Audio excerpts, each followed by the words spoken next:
And our MC for today's rally, Mr. Tim Phillips.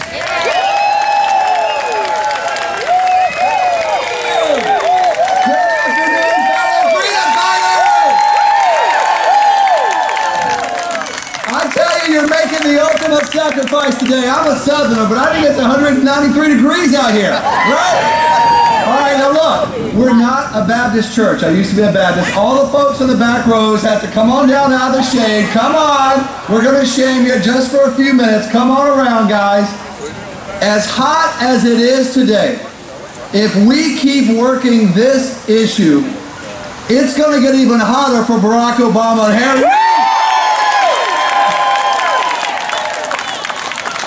Because I think the American people are fed up, don't you? Yeah! They're tired of this stuff coming out of Washington, D.C. Today, united as one, we gather with a simple, crystal clear message for the United States Senate, whose offices are up there. Repeal this disastrous health care legislation now!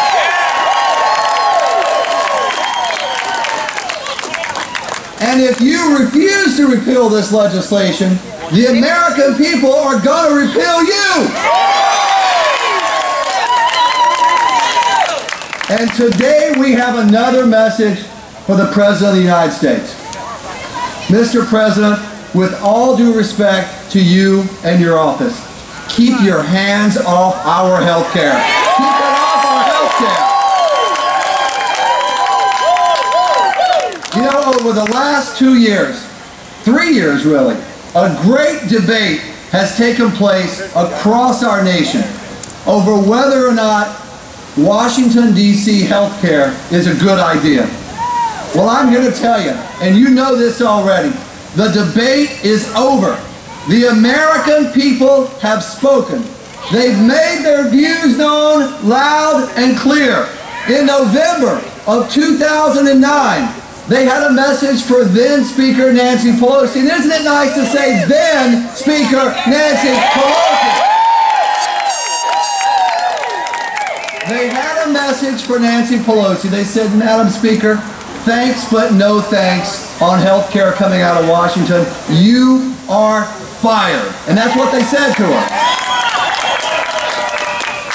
Now 37 days ago, the Supreme Court had a disastrous ruling, right? It was frustrating. No way around that. We're not going to sugarcoat it.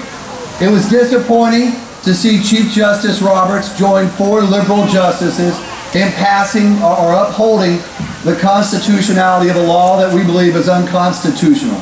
Forcing Americans to buy a private product by law. And that was wrong, it was frustrating, it was difficult. But folks, here's the good news.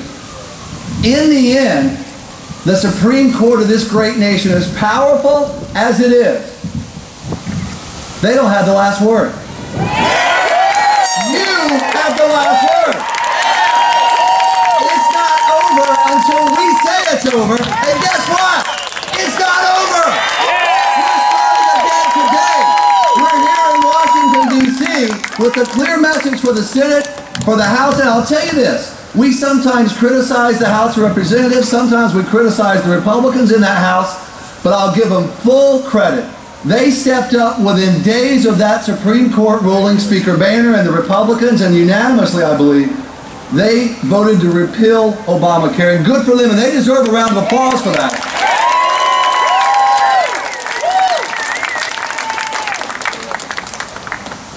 We're gathered here not for political reasons. We're gathered here for some basic common sense principles. Because, you know, 2 of my children are here. I have twin boys. Where are they? Cabot and Hudson, right there. Our twin boys are here today. And I don't know about you, and I don't know if it's this way with your children and grandchildren, but when it comes to the government taking care of their health care, do we trust that? No, we don't. We don't trust the government running health care for our children and grandchildren. You know, my mom and dad are in their late 70s now. They've battled hard issues for a decade. And frankly, we're thankful to God they're doing better, and to good medical care. They're doing better. But do we trust their care and the elderly's care to bureaucrat bean counters in Washington, D.C.? we don't. I don't need some bureaucrat from the government telling me that my parents at a certain point don't have enough quality of life to deserve treatment. And we're not going to let that happen. We're going to stop that from happening. And when it comes to holding down the cost of health care, this is almost laughable. But do we really trust the federal government to hold down the cost of anything? It's laughable. The post office is defaulting on billion-dollar payouts. Amtrak, not exactly on time and on target with their dollar raising. Every federal program does what? It goes over budget. It goes over spending. Over the next 10 years, it won't be $1 trillion. It'll be trillions of dollars that this government is spending and wasting. I mean, think about, remember the GSA conferences in Las Vegas, the parties there with our money? It'll be GSAs on steroids. These people will be spending money like beyond belief, and we're not going to let that happen.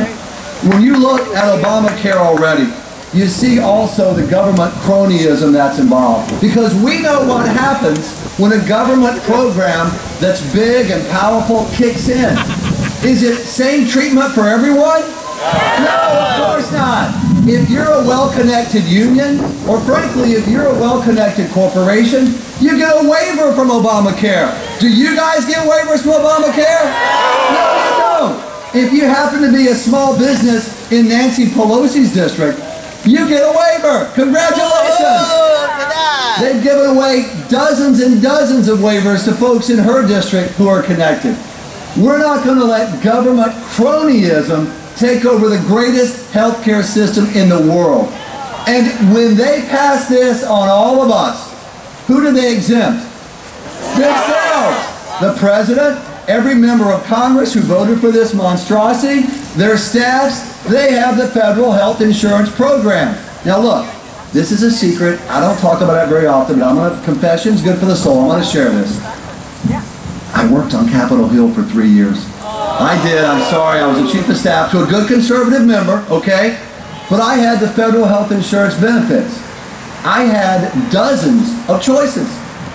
The very thing they want to deny you and me when it comes to health care, choice, the ability to do what's best for us and our families and our children, our grandkids. They want to deny that to everyone else while exempting themselves and keeping their own health care. That's wrong, and we're not going to let that happen.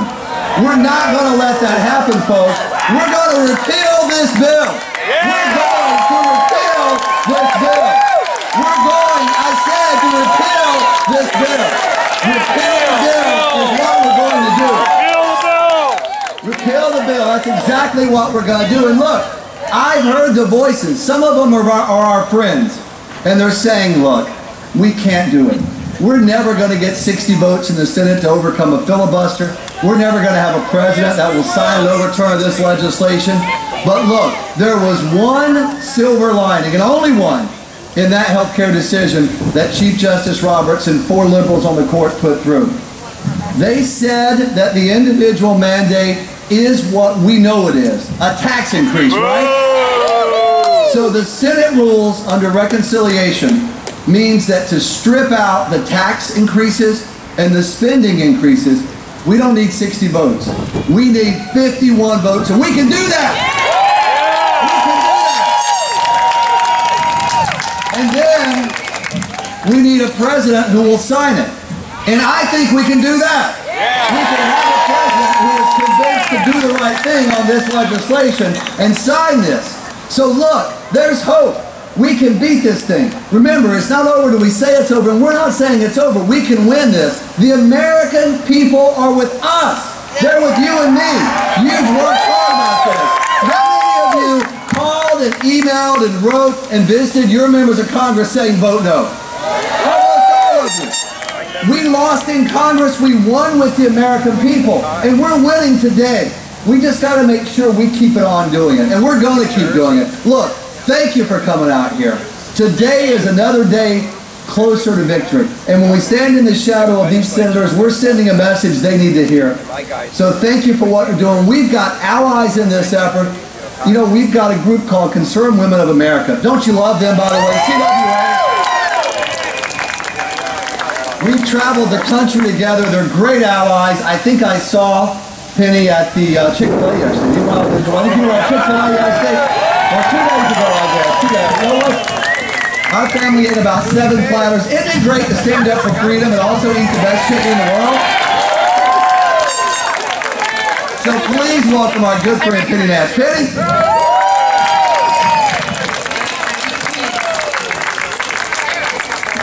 Good morning. Thank you for coming out. You know, President Reagan said to us, freedom is never more than 1 generation away from extinction.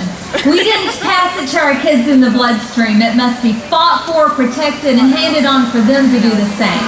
Or one day, we will spend our sunset years telling our children and our children's children what it was once like to be free. Do you believe that? We are at a crucial moment in this nation's history. In fact, we are at a tipping point. I don't know if we don't change the direction of this nation, if we will be the same strong, constitutionally sound, freedom-loving government that we've always been. I don't know if we don't change the direction we're going, if we will be able to stand on all the work that our founding fathers fought for and died for on the bloody battlefields of Lexington and Concord and Yorktown and Boston. We've got to change things. And a clear indication, and there's so many, I could go on and on, but it's hot, I'm not gonna. A clear indication of the difference where we're going versus where we should be is this health care law. We were promised that we would have lower premiums, yet $2,400 per person on average increase. We were promised that we wouldn't have to violate our consciences and pay for abortion drugs, but we did. We do as of August 1st because of what the HHS mandate has done. We were promised that we could choose our doctors and there wouldn't be a problem. It's not what we were promised. And it's not too late. We can repeal and we can ask for a change. But ladies in the audience, let me have your attention for just a moment.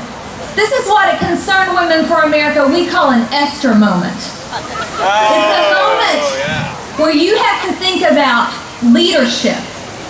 You have to think about, even though all the things you've been given, are you going to take a stand? Because perhaps you were born for such a time as this. Do you believe that? So do I. I believe that we've all the things that we've enjoyed in our lives, all the blessings we've been given, our freedom, our families, the material wealth, have been leading up to this moment. And we've got to stand. So I'm asking you to be the Esthers of your generation, to take a stand with Concerned Women for America right now, right here. Concerned Women for America, I'm climbing on a bus. On Monday morning, we're going to be all over North Carolina, all over Virginia, Montana, North Dakota, all over the country. And we're going to go around and we're going to register conservative women all across the country. Because you've heard about something called the war on women. Well, let me tell you something. It's a war for women. It's a war for your hearts and your mind and your families and your futures. And I need you to stand with us. So stand with us. Register women to vote. Register conservative women. Do you know that in our churches today, half of the folks that you're sitting by on Sunday morning aren't registered to vote. And another half of them will not show up on election day, and that's a shame. Because we can't complain if we don't do something about it, right? So join with me. Together, we can register thousands of people to vote, right? Together, we can stand for our families and our future and our freedom. So say it with me. Together, she votes. She votes! She votes! She votes! She votes! Thank you and God bless America.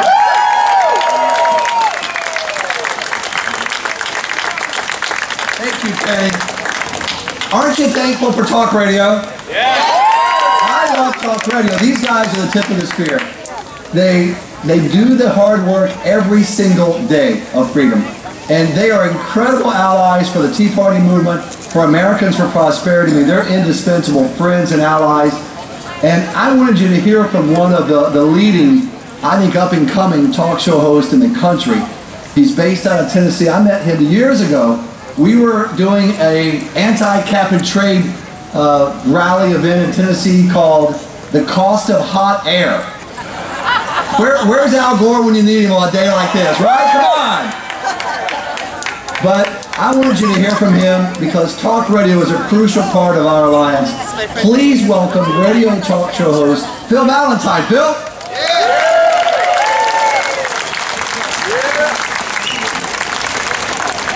Oh, and to think I missed the kiss-in at Chick-fil-A for this.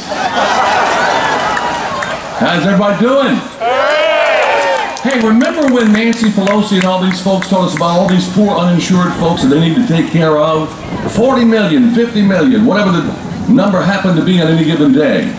And then all of a sudden the Supreme Court affirms Obamacare and they're all of a sudden deadbeats. Isn't that amazing? Overnight, all these people who are uninsured went from being the poor downtrodden to being deadbeats. The number is not 40 million, it's not 50 million. Last study I saw, there were about 3 to 4 million people who are chronically uninsured, and something needs to be done about that. But we don't change the entire system for a vast minority of people in this country. But I think that our side has been missing the boat a little bit on this thing. It's not about the individual mandate. It's about the employer mandate. Most of us get our insurance through our employer. Now, the mandate itself is not that much of a problem, although I think that's unconstitutional. It's the golden parachute, it's the state hatch that they give the employers now that Obamacare, if in fact it does come into full implementation. Instead of paying $15,000 or $17,000 for your insurance policy, they can pay a $2,000 fine and put you on the government insurance. How many businesses do you think are not going to do that? So it's not going to be 40% of us on Obamacare or 50%. It's going to be 90% of us on Obamacare in a short period of time, and the government is going to run all of the insurance. Do we really want the same folks that run the post office to run your health insurance? Absolutely not. It's also going to be a huge burden on small business. I read a figure today, $87 billion in the first 10 years it cost small business, over $200 billion in the second 10 years, when we're trying to create jobs, not kill jobs. This is a job-killing bill. They call it the Affordable Care Act. It is the Unaffordable Care Act, folks. We don't need it today, we don't need it tomorrow, next week, we don't need it ever. Thank you so much for having me and enjoy the day.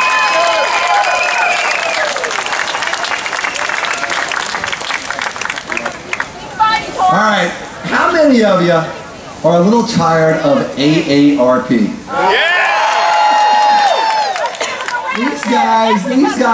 These guys whipped out the pom-poms and did some of the fastest endorsing of this healthcare disaster of any other group. In effect, selling out their own members for political gain is what they did. But I've got good news for you. We've got a seniors group that stands for economic freedom. It's called 60 Plus. They're great allies in this effort. And Jim Martin and I, we have been all over the country together. He's 103 years old or something like that. I still cannot beat him at basketball. It's very frustrating, Jim. Very frustrating. But I want you to give a warm welcome to 60 Plus President Jim Martin. Jim?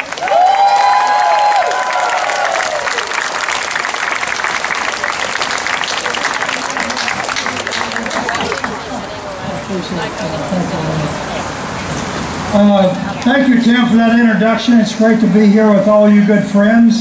I'm recruiting for the 60 Plus Association.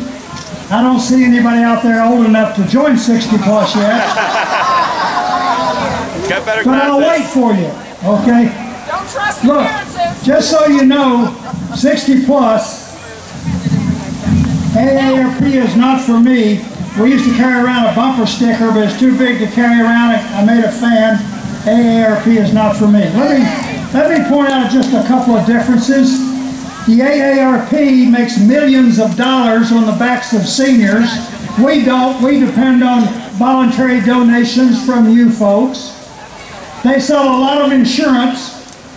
They're a nonprofit.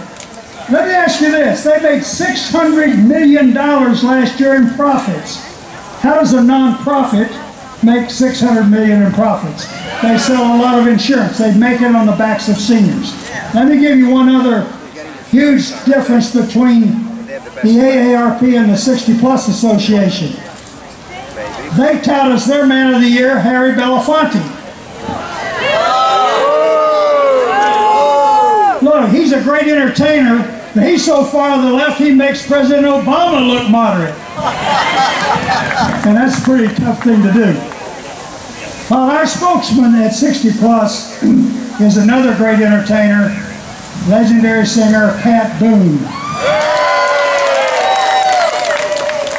And Pat Boone, of course, likes to tout his friendship with his old buddy Ronald Reagan.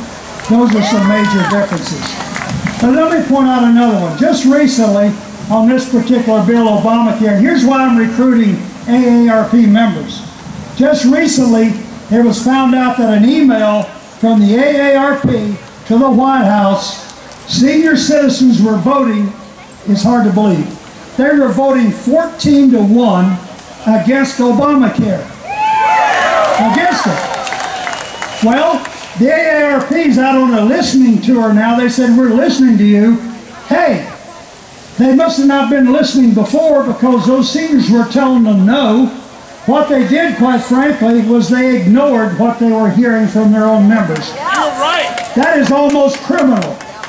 The fact is, if you say you're representing seniors and seniors are voting 14-1 against you, look, the AARP is the reason we have this bill, because all they had to do was hold a press conference publicly or privately and gone to the White House, to Harry Reid, to Nancy Pelosi, and said, seniors are against this bill. You know what they did instead? They sent an email saying we must change our messaging. That is almost criminal. And look, I want to thank you seniors in this crowd for what you did in 2009, 2010. I remember when apparently seniors were the only ones that read that bill before the one that the former speaker said we got to pass it so we can find out what's in it. Back then, she was saying, she called you men and women, you senior citizens at a rally back then, she called you un-American. And I'm wearing a Marine Corps hat, and I guarantee you there's a bunch of Marines, Army, Navy, Air Force, Coast Guard in this crowd. They're men and women who fought for the right. They fought for the right to allow her to say that. I won't name her. We're not supposed to name politicians, but her initials are Nancy Pelosi. So we've been out there recruiting ever since then, bringing the message out to seniors. Now the Supreme Court, as Tim pointed out, the Supreme Court of the land passed the bill. Well, guess what? We're now going to take it to a higher court. It's called the People's Court. And we will repeal in November. Thank you so much for your time. God bless. Thank you.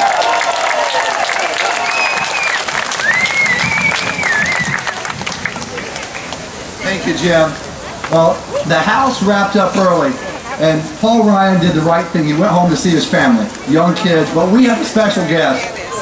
Anyone here watch Fox News at all? Anyone? You may see him on Fox News. You may read one of the books. If you've not read a Dick Morris book, would you please read one? All right? They're the best stuff out there. He's quiet, he's shy, he's unassuming, but we have coached him to talk a little bit today. Please give an AFP welcome to a good friend of ours, Dick Morris!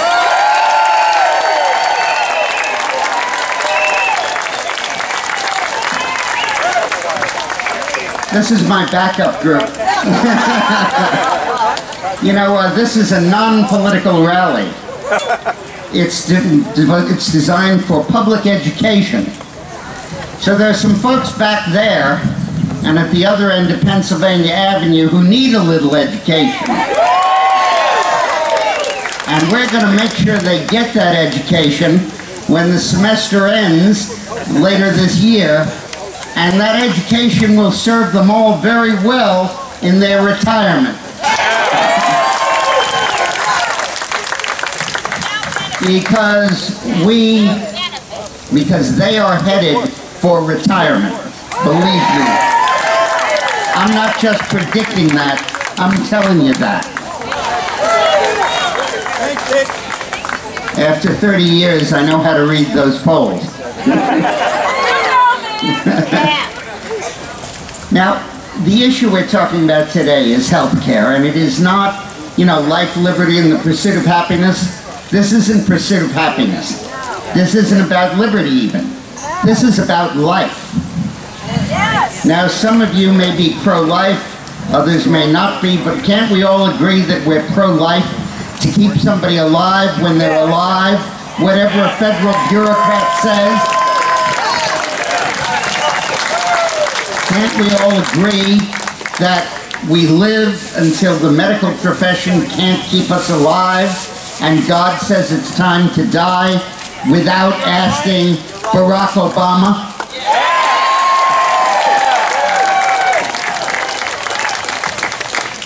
This is truly the most fundamental issue.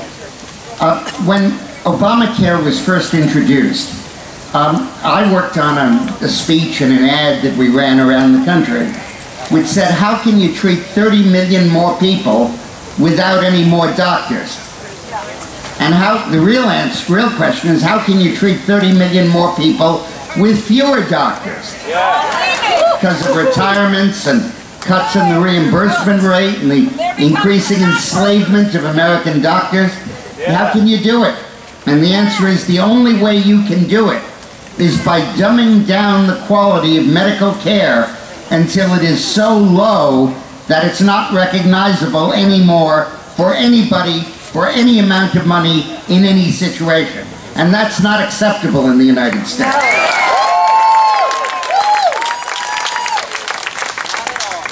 I mean, there is a word here, it's the most heinous, obscene, four-letter word in our language. And oddly enough, it's one they don't fire me at Fox for using. It's called QLYS. Q-L-Y-S. QLYS. Quality Life Years. And what they do is the federal government now has all of your personal medical records. It knows for each one of us what medications we've ever taken, what hospitalizations, any prescriptions we've ever had in our entire lifetime, any hospitalizations, any diagnosis of anything, our current weight, our current blood pressure, our current height, all of that stuff is now in the computers in Washington. Not in violation of the law, required by this law. And what they're going to do is, when one person in this audience, well, actually, as I look over this audience, none of the people here are over 65, particularly not any of the women, so this probably has no applicability to any of you. But when somebody comes in here and says, I need a heart bypass, or the doctor says she needs a heart bypass, they look at the medical history and they figure, without ever meeting you, without ever talking to you, without ever talking to your doctor, how many qualities does this woman have? Well, she's 83, she doesn't work, she's retired, she has high blood pressure, she used to smoke, and whatever. She has 4 more, she might live for 6 years, but in our judgment, only 4 of them are quality years. And our guidelines say you can only spend $30,000 per quality year. And this operation is going to cost $300,000. She only has 4 quality years left. That's $70,000 or $80,000 a year. Denied. Denied. And it doesn't matter if you're talking about someone that has paid taxes into Social Security and Medicare their entire life. It doesn't matter if they're an American citizen. It doesn't matter if they fought for their country. None of that matters. All that matters is what the statistical tables say. If you get cancer, you probably want to be treated with Avastin. for breast and colon cancer, the drug of choice. In Canada, they don't allow people to take it. Not because of health reasons, but because it's too expensive. It costs $75,000 a year. And if you're 80 years old, you're not worth $75,000 a year. The federal bureaucracy has decided that your human life is not worth that. Obama disingenuously says there's a red pill and there's a green pill, and they each can do the same thing. Let's give them the red pill that costs half as much as the green pill. That is an absolute total lie. It is not what this is about. What this is about is making judgments as to who is entitled to what life-saving surgery, who's entitled to a hip replacement, who's entitled to a knee replacement. I'm sorry you'll be in a wheelchair for the rest of your life. I'm sorry that that's going to cost you 3 or 4 years of life, but it's too damn bad. You gave us that power, and we're exercising it under the terms of the Affordable Care Act.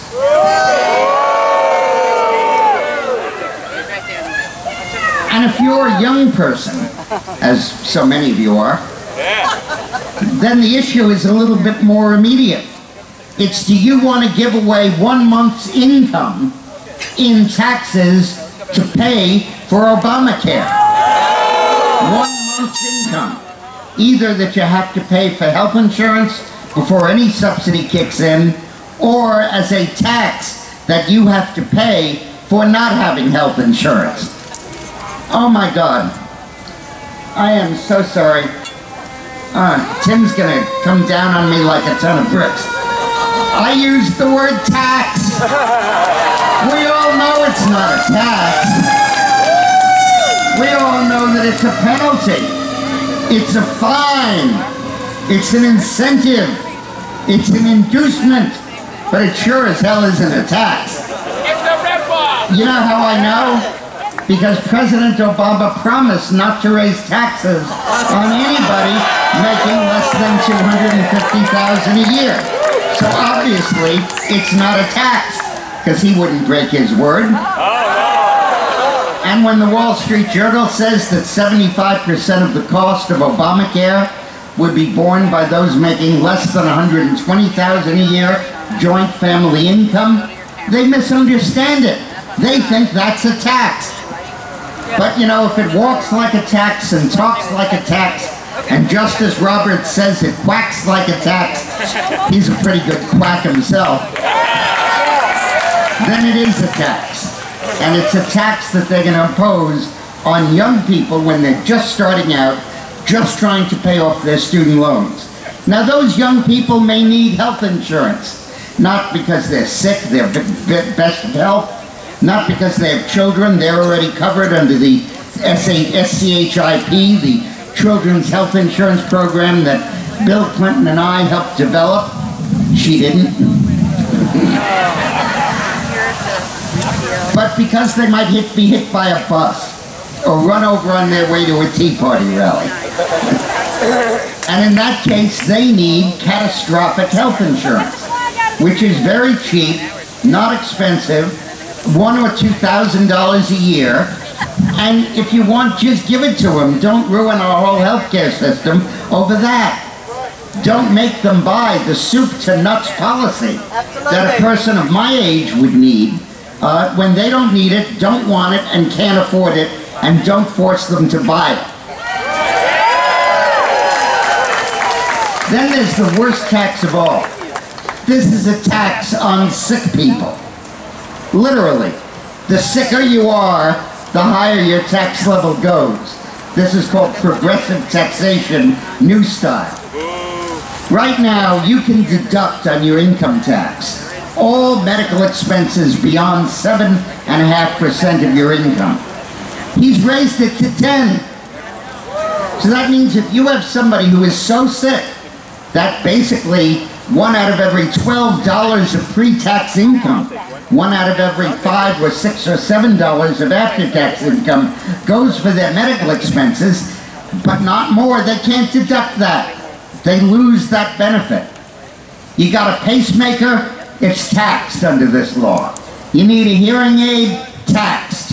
You need a prosthetic limb, because you served in Iraq and you gave your leg or your arm for your country, we're going to tax that prosthetic limb. That's our way of saying thank you very much. Now, Justice Roberts upheld the individual mandate. But that imposes an individual mandate on each and every one of us. And that individual mandate is to work like crazy to educate the American people to the dangers of Obamacare and to let them figure out on their own, because this is a non-political rally, how the hell we get rid of it. Thank you.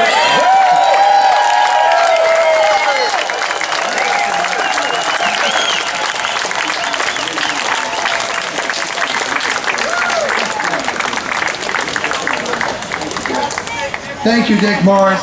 You know, we gotta run Dick Morris for office one day. What do you think about that? You can't, it's unconstitutional. Haven't you read the Constitution? The 13th Amendment prohibits slavery. Thanks, Dick. Okay, you have survived the warmest, most humid, almost most humid rally in AFP history. Tonight, at the AFP Tribute to Reagan dinner, you ever heard of a governor named Scott Walker? We're going to be honoring him this afternoon. We're going to kick off the general session. So head back in, get some water, get refueled, and we'll see you in a few minutes back over at the Hilton. Thank you all very much.